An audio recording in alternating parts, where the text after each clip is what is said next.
¿Te has imaginado cómo habría sido vivir en los días de Noé, una época oscura en la que la humanidad caminaba hacia su mayor catástrofe?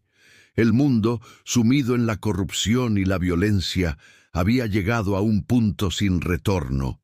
En medio de esta decadencia, solo una familia fue elegida para sobrevivir. Mientras parejas de animales de todas las especies marchaban en silencio hacia el interior del inmenso arca de madera, existían criaturas que, por decisión del propio Dios, no recibirían boleto de entrada. Estaban condenadas a desaparecer bajo las aguas del diluvio, llevándose consigo secretos que jamás serían revelados. Los ojos del Creador observaban la tierra con profunda tristeza. La obra moldeada con tanto amor estaba ahora irreconocible. El corazón humano se había desviado completamente y los pensamientos se dirigían continuamente hacia el mal. Pero en medio del caos había una excepción: Noé, un hombre justo, íntegro, que caminaba con Dios. Y fue a él a quien el Señor reveló su veredicto: el fin de toda carne ha llegado delante de mí, porque la tierra está llena de violencia por causa de los hombres. He aquí que los destruiré junto con la tierra. La orden fue directa y sin rodeos. Noé debía construir un arca.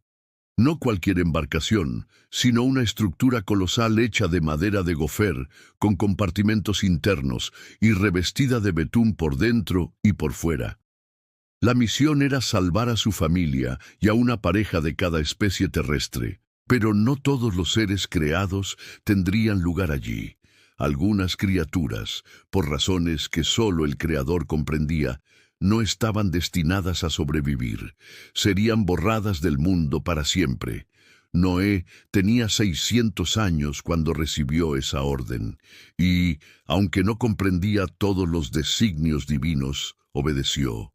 Su fe era firme, inquebrantable. Durante décadas, bajo la mirada incrédula y las risas burlonas de quienes lo rodeaban, levantó el arca. Y mientras martillaba y aserraba, también predicaba, advirtiendo sobre el juicio inminente, llamando al arrepentimiento.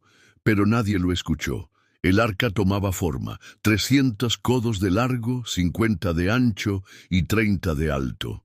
3 pisos, una sola puerta lateral, una ventana en la parte superior. Noé no estaba solo en la tarea.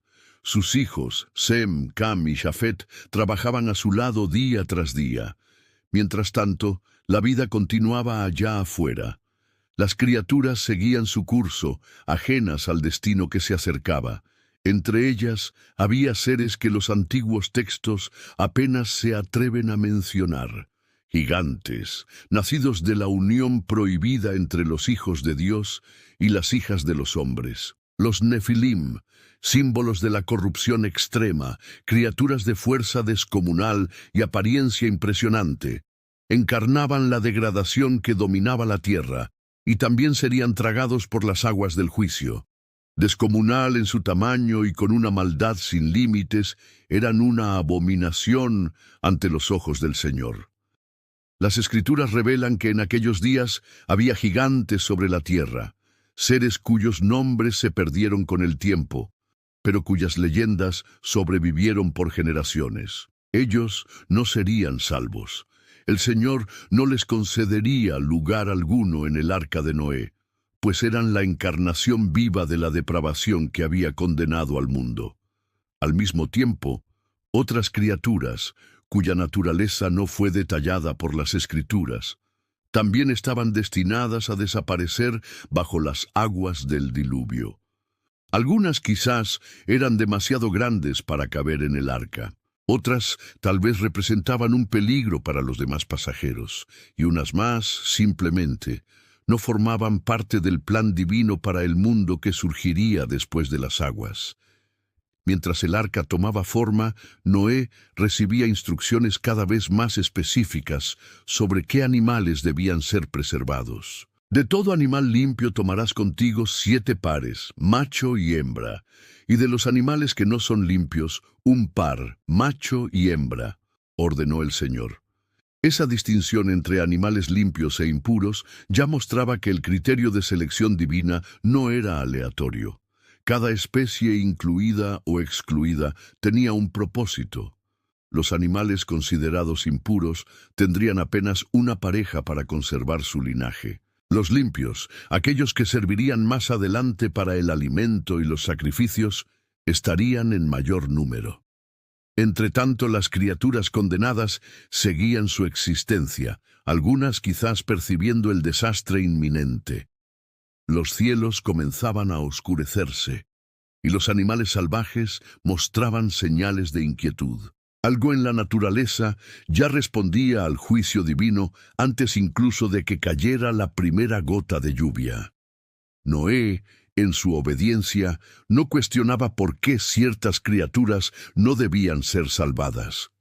Comprendía que no era su papel juzgar los designios del Creador. Su misión era cumplir con precisión cada instrucción, confiando plenamente en que Dios, en su infinita sabiduría, sabía exactamente qué especies debían habitar el mundo renovado después del diluvio. El día anunciado finalmente llegó. «Entra en el arca tú y toda tu casa», ordenó el Señor a Noé, «porque dentro de 7 días haré llover sobre la tierra durante 40 días y 40 noches, y exterminaré de la faz de la tierra a todo ser viviente que he creado».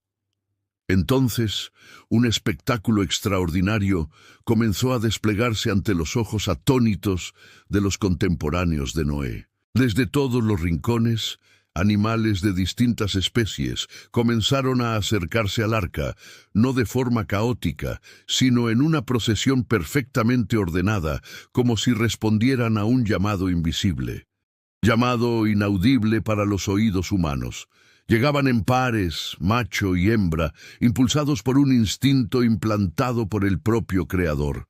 Los leones caminaban pacíficamente junto a las gacelas, las águilas se posaban cerca de las palomas, las serpientes se deslizaban sin amenazar a los pequeños roedores. Era como si, por un instante fugaz, la armonía del Edén hubiera sido restaurada, una visión anticipada del reino milenario prometido para el futuro. Sin embargo, ciertos seres no se unieron a aquella procesión.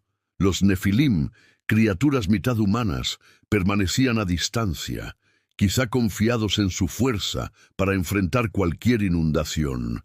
Otras criaturas primordiales, cuyos nombres no fueron preservados por las Escrituras, continuaban su existencia, ignorando por completo el juicio inminente. Y entonces, cuando todos los elegidos estuvieron a bordo, el Señor cerró la puerta desde fuera.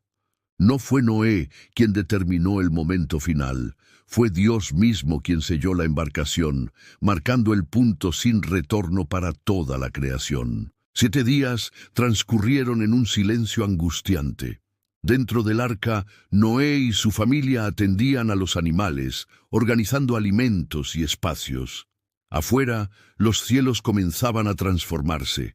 Nubes más densas que cualquier tormenta jamás vista se acumulaban en el horizonte. En el año 600 de la vida de Noé, en el segundo mes, a los 17 días del mes, en ese mismo día, se rompieron todas las fuentes del gran abismo y las ventanas del cielo se abrieron. El texto bíblico no menciona solamente la lluvia, sino también la ruptura de las fuentes del gran abismo. Una descripción que sugiere alteraciones tectónicas masivas, posiblemente la liberación de aguas subterráneas en un evento catastrófico que cambió para siempre la geografía del planeta. Las primeras gotas cayeron pesadas, seguidas por una cortina impenetrable de agua. Los ríos desbordaron rápidamente y el mar avanzó sobre la tierra. Los animales corrían en pánico, buscando terrenos más altos. Los hombres, que durante décadas se habían burlado de Noé, comprendían ahora, demasiado tarde, que el arca era su única esperanza. Entre los condenados se encontraban criaturas que algunos textos antiguos describen como monstruosidades, resultado de la corrupción que se había extendido sobre la tierra. Estas no fueron elegidas para sobrevivir. No recibirían la oportunidad de perpetuarse en el nuevo mundo que nacería tras las aguas. Su fin ya estaba decretado. El agua subía de forma implacable. Las colinas más bajas desaparecieron primero. Luego, las aldeas en las llanuras. Después, las ciudades en las montañas. Incluso los picos más altos comenzaron a ser tragados por el agua. Prácticas impropias entre diferentes especies habrían contribuido a la corrupción que motivó el diluvio. Pero entonces Dios se acordó de Noé, de todos los animales y de todo el ganado que estaban con él en el arca. Esa frase, tan simple en apariencia, marcó o inicio del retroceso de las aguas. El Creador no había abandonado a los sobrevivientes a una deriva eterna. Su plan contenía un nuevo comienzo. Dios hizo soplar un viento sobre la tierra y las aguas comenzaron a bajar. Las fuentes del abismo se cerraron, al igual que las ventanas de los cielos. Gradualmente, el nivel de las aguas descendía. En el día 17 del séptimo mes, la arca se posó sobre las montañas de Ararat. Era el primer indicio de tierra firme desde el inicio de la catástrofe. Las aguas siguieron retrocediendo, y en el primer día del 10º mes, las cimas de las montañas comenzaron a asomar. 40 días después, Noé abrió la ventana de la arca y soltó un cuervo para explorar el entorno. El ave voló de un lado a otro, sin regresar, tal vez hallando cadáveres flotantes de los cuales alimentarse en aquellas aguas todavía extensas. Luego Noé envió una paloma que regresó sin encontrar dónde posarse. 7 días más tarde, la soltó de nuevo, y esta vez la paloma volvió con una hoja de olivo en el pico. Era un símbolo delicado, pero poderoso. La vida vegetal comenzaba a renacer. 7 días después, Noé envió la paloma por tercera vez. Esta vez no regresó, lo que indicaba que había encontrado un hábitat adecuado donde establecerse. El mundo que emergía de las aguas era profundamente distinto al que había sido sepultado. Las Escrituras mencionan cambios climáticos significativos, con el establecimiento definitivo de las estaciones. Mientras exista la tierra, siembra y cosecha, frío y calor, verano e invierno, día y noche no cesarán. La geografía también había sido transformada. Donde antes tal vez se extendían vastas llanuras, ahora surgían montañas escarpadas.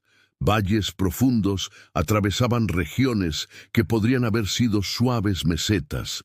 Los ríos seguían cauces nuevos y los mares ocupaban territorios distintos. La arca seguía varada en las montañas de Ararat, una cadena montañosa al este de la actual Turquía. Y cuando finalmente Dios ordenó a Noé salir de la embarcación, comenzó el repoblamiento de la tierra. Sal de la arca tú, tu mujer, tus hijos, y las mujeres de tus hijos contigo. Saca contigo todos los animales de toda carne que están contigo, aves, ganados y todo reptil que se arrastra sobre la tierra, para que se desparramen por la tierra, sean fecundos y se multipliquen sobre ella. Los animales preservados cargaban ahora la misión de poblar un mundo vacío. Nuevas interacciones ecológicas estaban por nacer. Nuevos. Los territorios que alguna vez fueron habitados por criaturas desconocidas permanecían ahora sepultados sob las aguas, y las especies que Dios no permitió abordar el arca quedarían como secretos sumergidos, tal vez conservados como fósiles en las capas geológicas de la tierra.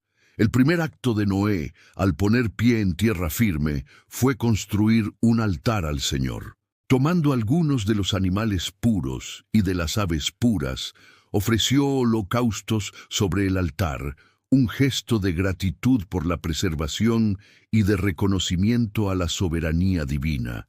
Y el Señor percibió el aroma grato y dijo en su corazón: «No volveré a maldecir la tierra por causa del hombre, porque la imaginación del corazón humano es mala desde su juventud».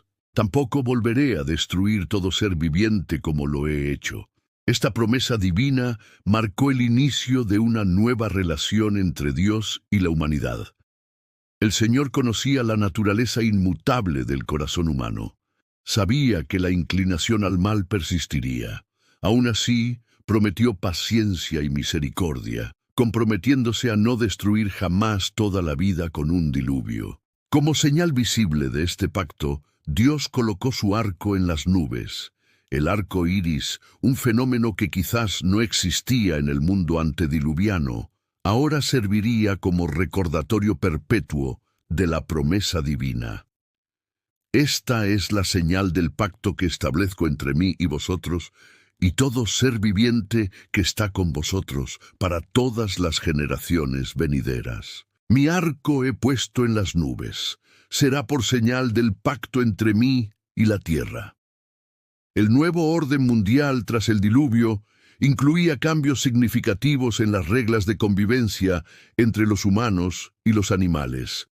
Si antes del diluvio la dieta humana parecía ser exclusivamente vegetariana, ahora Dios permitía explícitamente el consumo de carne. Todo lo que se mueve y vive os servirá de alimento. Así como os di la hierba verde, todo os doy ahora. Este cambio fundamental en la relación entre humanos y animales vino acompañado de una nueva dinámica. Y ciertamente demandaré vuestra sangre, la sangre de vuestras vidas. De mano de todo animal la demandaré, y de mano del hombre.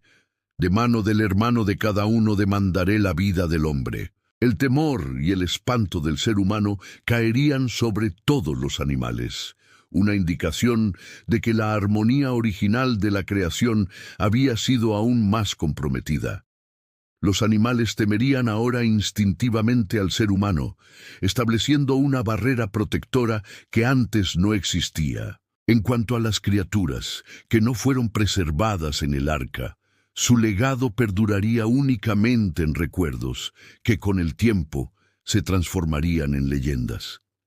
Tal vez los Nefilim, aquellos gigantes mencionados brevemente en las Escrituras, hayan, inspiradas en historias de titanes y semidioses que más tarde surgirían en distintas culturas, algunas criaturas extintas quizá dejaron sus huellas en rocas fósiles, marcas silenciosas que milenios después serían descubiertas y estudiadas por la ciencia moderna. La familia de Noé comenzó entonces a multiplicarse, cumpliendo el mandato divino de sed fecundos, multiplicaos y llenad la tierra. Sus 3 hijos, Sem, Cam y Jafet, se convirtieron en los progenitores de todas las naciones que hoy conocemos. Las Escrituras trazan con cuidado las genealogías de estos 3 patriarcas, mostrando cómo de ellos descendieron los diversos pueblos que se esparcieron por el mundo. De Jafet surgieron las naciones que poblaron las costas y las islas del Mediterráneo, los antecesores de los pueblos europeos. De Sem vinieron los pueblos semitas, incluyendo hebreos y árabes. De Cam, los pueblos que habitarían África y partes del Medio Oriente. Esta nueva humanidad, nacida de apenas 8 personas, cargaba consigo tanto el conocimiento del mundo anterior como la memoria del juicio divino. Noé vivió aún 350 años después del diluvio, sirviendo como un puente vivo entre 2 eras. Durante ese tiempo, sin duda compartió con sus descendientes las historias del mundo que había desaparecido, incluyendo relatos sobre las criaturas que Dios no permitió en el arca. Esas narraciones, transmitidas de generación en generación, pudieron haber sido transformadas y adaptadas por distintas culturas, lo que tal vez explique por qué tantas tradiciones alrededor del mundo conservan leyendas sobre seres gigantescos o monstruosos, destruidos por inundaciones catastróficas. Investigar qué criaturas específicas no fueron admitidas en el arca nos lleva a un ejercicio de especulación cuidadosa, basada en los escasos indicios que proporcionan las Escrituras. La mención de los Nefilim en Génesis 6 es particularmente intrigante. Había gigantes en la tierra en aquellos días, y también después, cuando los hijos de Dios se unieron con las hijas de los hombres, y ellas les dieron hijos. Estos fueron los valientes que hubo en la antigüedad, hombres de renombre. Esta enigmática declaración sugiere la existencia de seres de estatura extraordinaria, nacidos de uniones impropias entre los hijos de Dios, interpretados por algunos estudiosos como ángeles caídos y por otros como descendientes de la línea piadosa de Set, y las hijas de los hombres posiblemente vinculadas a la descendencia corrupta de Caín. Los Nefilim son descritos como hombres de renombre, lo que insinúa que poseían habilidades o influencias fuera de lo común. Su presencia se asocia en el texto bíblico con el aumento de la maldad que llevó finalmente al diluvio. Y vio el Señor que la maldad del hombre se había multiplicado sobre la tierra y que toda intención de los pensamientos de su corazón era solamente mala continuamente. Es razonable concluir que estos seres no fueron preservados en el arca, ya que representaban precisamente la corrupción que el diluvio buscaba eliminar. Además, su mención como existentes en aquellos días y también después del diluvio presenta un enigma que los teólogos han debatido durante siglos. Más allá de los Nefilim, otras criaturas pueden haber sido excluidas del plan de preservación divina. Aunque la Biblia no las identifica explícitamente, podemos considerar algunas posibilidades basadas en el contexto histórico y en descubrimientos paleontológicos. Los grandes reptiles prehistóricos, cuyos fósiles hoy conocemos como dinosaurios, podrían haber existido en el mundo antediluviano. Su ausencia en el mundo posterior al diluvio podría explicarse por no haber sido incluidos en el arca, quizás por su tamaño o por no encajar en el ecosistema que Dios planeaba para el nuevo mundo.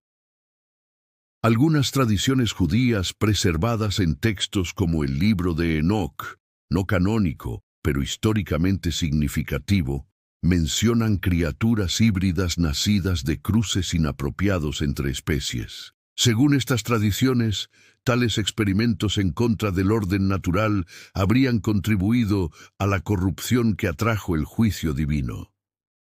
El propio texto bíblico indica que toda carne había corrompido su camino sobre la tierra, una frase que algunos comentaristas interpretan como una referencia no solo a la corrupción moral humana, sino también a una alteración del orden natural, posiblemente incluyendo la mezcla de especies que debían permanecer separadas. Si tales criaturas híbridas existieron, es comprensible que no hayan sido preservadas en el arca, ya que no representaban las especies originalmente creadas por Dios, sino aberraciones nacidas de la caída y del alejamiento de los propósitos divinos. Las tradiciones sobre el diluvio y las criaturas que perecieron en él no se limitan a la narrativa bíblica. Prácticamente todas las culturas antiguas poseen relatos de una gran inundación que destruyó el mundo primigenio y a los seres que lo habitaban. En la epopeya de Gilgamesh, el héroe sumerio encuentra a Utnapishtim, sobreviviente de un diluvio enviado por los dioses para destruir a la humanidad. En la tradición griega, Zeus envía un diluvio para eliminar a la raza humana de la Edad de Bronce, salvando solo a Deucalión y a su esposa Pirra. En la mitología hindú, Vishnu, en forma de pez, advierte a Manu sobre un diluvio inminente y le instruye que construya una arca. Estas narrativas paralelas, aunque repletas de elementos mitológicos, podrían preservar fragmentos de memorias culturales de un evento histórico real, tal como se relata en el libro de Génesis. Muchas de ellas también mencionan criaturas extraordinarias que habitaron el mundo antes del diluvio y que no sobrevivieron a la catástrofe. Las leyendas sobre dragones, presentes en prácticamente todas las culturas antiguas, tal vez representen recuerdos distorsionados de seres reales que perecieron bajo las aguas. De modo similar, los mitos acerca de titanes, gigantes y otros seres sobrehumanos podrían conservar ecos de los enigmáticos Nefilim mencionados en las Escrituras. Estas tradiciones, extendidas por todo el globo, cuando se observan en conjunto con el relato bíblico, sugieren que el mundo antediluviano albergaba formas de vida muy distintas a las que hoy conocemos. Criaturas que, por voluntad divina, no hallaron lugar en la embarcación de Noé. La geología moderna revela evidencias de extinciones masivas a lo largo de la historia de la Tierra. Estratos de fósiles documentan la existencia de criaturas que habitaron en épocas remotas y luego desaparecieron sin dejar descendencia. Para muchos científicos creacionistas, estos registros fósiles constituyen pruebas del diluvio global descrito en Génesis. Según esta perspectiva, las diferentes capas geológicas no se formaron a lo largo de millones de años, sino en un período breve, como resultado del cataclismo del diluvio y sus secuelas inmediatas. Los fósiles hallados en estos estratos serían, entonces, los restos de criaturas que perecieron en las aguas, incluyendo aquellas que Dios, en su juicio, decidió no preservar en el arca. Especialmente intrigantes son los esqueletos gigantescos que la ciencia convencional atribuye a dinosaurios y otras megafaunas antiguas. Podrían ser vestigios físicos de algunas de las criaturas que no recibieron pasaje en la nave de salvación de Noé. Resultan aún más misteriosos aquellos fósiles que parecen mostrar rasgos intermedios entre diferentes tipos de animales. Formas que no encajan del todo en las clasificaciones taxonómicas actuales, aunque la ciencia evolucionista los interpreta como eslabones perdidos. Una lectura creacionista podría considerarlos como evidencia de aquellas criaturas híbridas que, según ciertas tradiciones antiguas, contribuyeron a la corrupción del mundo prediluviano. Los científicos también han identificado lo que denominan la megafauna del Pleistoceno. Mamíferos gigantes como los mamuts, los tigres dientes de sable y las perezosas colosales que existieron en tiempos relativamente recientes y desaparecieron en extinciones masivas. Algunos estudiosos bíblicos proponen que estas criaturas pudieron haber sido sobrevivientes temporales del diluvio, quizá nacidos de parejas preservadas en la arca, pero que pronto se extinguieron por no lograr adaptarse a las nuevas condiciones climáticas. Las Escrituras mencionan brevemente que, tras el diluvio, Noé comenzó a trabajar la tierra y plantó una viña. Este detalle, en apariencia simple, revela un aspecto profundo de la transición hacia el mundo postdiluviano. La urgente necesidad de restablecer la agricultura. Las semillas y esquejes de plantas esenciales debieron haber sido cuidadosamente conservados dentro de la arca, permitiendo así la reintroducción de la vegetación. Sin embargo, es razonable suponer que no todas las especies vegetales anteriores al diluvio fueron salvadas, sino solamente aquellas necesarias para el nuevo ecosistema que Dios había planificado. Del mismo modo, no todas las criaturas del mundo antediluviano hallaron refugio en la embarcación. Además de los seres corrompidos, como los Nefilim, otras formas de vida quizás fueron consideradas innecesarias o incluso inapropiadas para el renovado entorno. La Biblia sugiere que la atmósfera y el clima sufrieron transformaciones significativas después del gran cataclismo. Si antes nunca había llovido sobre la tierra y ésta era irrigada por una niebla que surgía del suelo, ahora comenzaban a establecerse ciclos climáticos definidos. El arco iris, presentado como un fenómeno nuevo, indica cambios fundamentales en la forma en que la luz solar interactuaba con la atmósfera terrestre. Estas alteraciones ambientales habrían convertido el Nuevo Mundo en un lugar inhóspito para ciertas criaturas que dependían de las condiciones anteriores. Algunas teorías creacionistas sostienen que el mundo previo al diluvio contaba con niveles más altos de oxígeno y presión atmosférica, lo que permitía la existencia de insectos gigantes y reptiles de crecimiento continuo, condiciones que no persistieron tras el juicio divino. La narrativa bíblica nos muestra cómo la familia de Noé, al abandonar la arca, enfrentó el colosal desafío de reconstruir la civilización humana desde cero. Las tecnologías, instituciones y conocimientos del viejo mundo habían desaparecido casi por completo, y solo lo que Noé y sus hijos lograron preservar en su memoria y enseñanza servía como cimiento para una nueva era. Asimismo, el ecosistema global se hallaba en pleno proceso de reconstrucción. Los animales que fueron salvados en la arca necesitaban ahora esparcirse por la tierra, adaptarse a nuevos hábitats y restablecer los equilibrios ecológicos. En medio de este proceso, algunas especies pudieron haberse diversificado rápidamente mediante mecanismos de microevolución, dando lugar a la variedad de razas y subespecies que hoy conocemos. Aquellas criaturas que quedaron fuera del plan de preservación, fuesen los enigmáticos nefilim o los grandes reptiles, criaturas prehistóricas o formas híbridas nacidas de manipulaciones genéticas, quedaron relegadas al olvido, sobreviviendo apenas como ecos distantes en la memoria humana. Con el pasar de las generaciones, esas lembranzas se diluían, se desvanecieron lentamente, transfiguradas en mitos y leyendas que cruzaron continentes y culturas. Tal vez algunas de esas fábulas ancestrales perduraron en las historias sobre dragones que surcan los cielos y monstruos marinos que habitan las profundidades, presentes en el folclore de todas las civilizaciones.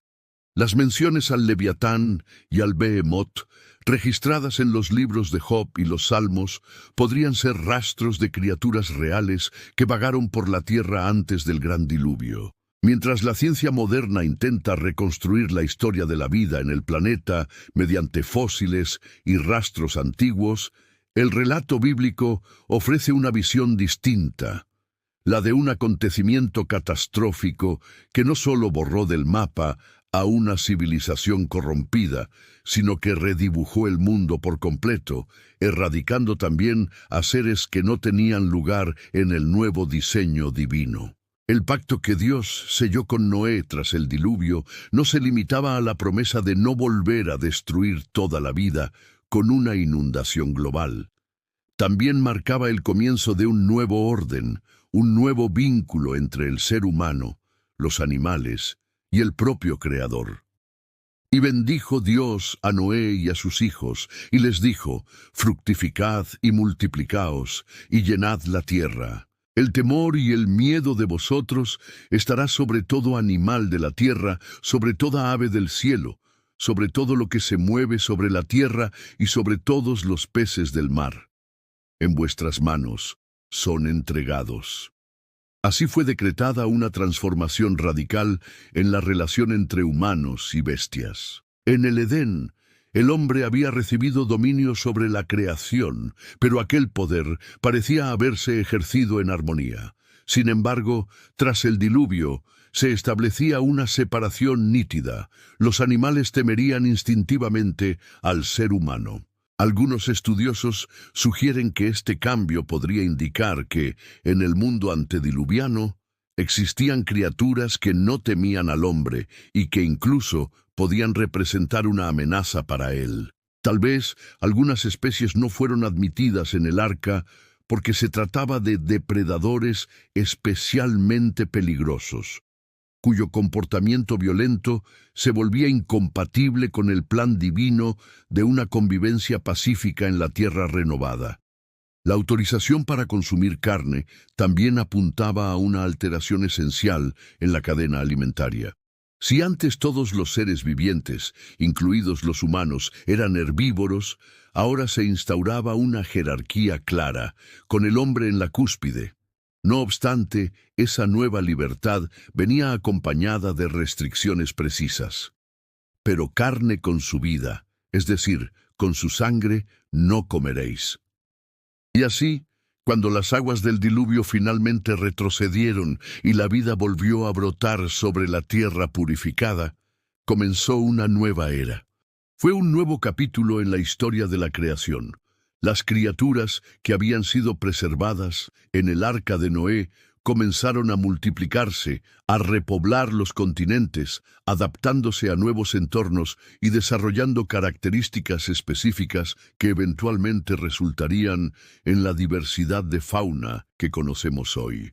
Y aquellas formas de vida que no recibieron pasaje en la embarcación, su legado permanece solo en vestigios fósiles, en tradiciones orales distorsionadas por el tiempo y en breves menciones en las escrituras sobre un mundo que dejó de existir. Los Nefilim, esos misteriosos gigantes o hombres de renombre, representan quizás el ejemplo más intrigante de las criaturas excluidas del plan de preservación divina. Su naturaleza híbrida, cuando los hijos de Dios conocieron a las hijas de los hombres, sugiere una transgresión de las fronteras establecidas por el Creador, una corrupción literal del orden natural que contribuyó al juicio divino. Otras criaturas no nombradas en las Escrituras pueden haber perecido simplemente porque no encajaban en el proyecto divino para el mundo posterior al diluvio. Grandes reptiles, adaptados a condiciones atmosféricas, diferentes formas de vida marina, que no sobrevivirían a los cambios en la salinidad y temperatura de los océanos, o especies cuyos nichos ecológicos ya no existirían tras la reorganización geográfica de la Tierra. El diluvio representa así no solo un juicio sobre la humanidad corrompida, sino también una recalibración de toda la creación, un reinicio que eliminó ciertas posibilidades biológicas y estableció los parámetros para el mundo que habitamos hoy. Las criaturas que no entraron en el arca de Noé nos recuerdan que la soberanía divina se extiende incluso a las decisiones sobre qué formas de vida deben continuar y cuáles deben dar paso a nuevas expresiones de la creatividad de Dios. Esta es quizás la lección más profunda que se puede extraer de este episodio. El Creador mantiene el derecho de refinar su obra, preservando lo que se alinea con sus propósitos y eliminando lo que se ha vuelto incompatible con sus designios para la creación.